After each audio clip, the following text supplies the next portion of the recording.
Next case.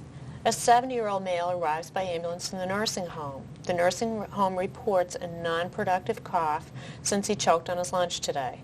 His baseline mental status is unchanged, and he's normally confused. His skin is warm and moist. His vital signs are the following: temperature 100.2, heart rate 94, blood pressure 135/80, and his room air saturation is 94%.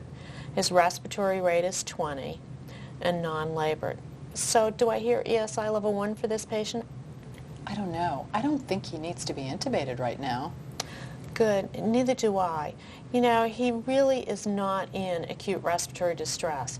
But what about his mental status? Does he meet ESI level 1 criteria for this? I don't think so. Okay. Why not?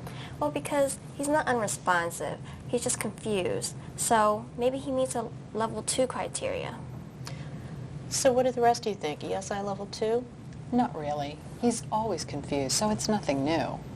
What about severe distress or high risk? Do you think this is a high-risk situation?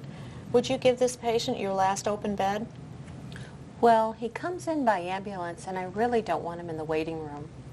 Nor do I, but all patients that arrive by ambulance are categorized as ESI level 1 or 2, only if they meet the criteria. So when you think about it, this patient does not meet level 1 or 2 criteria, and his vital signs are within normal limits. He does not violate any vital sign criteria. So he's actually an ESI level 3. He will definitely require 2 or more resources. You know, labs, X-ray, IV antibiotics. He most likely has pneumonia. But you can still facilitate placement in a bed. But this case does illustrate a really important point. Placement and triage category are sometimes two different things. There are some level 3 patients that can go directly to a room, but others can actually wait for the triage process.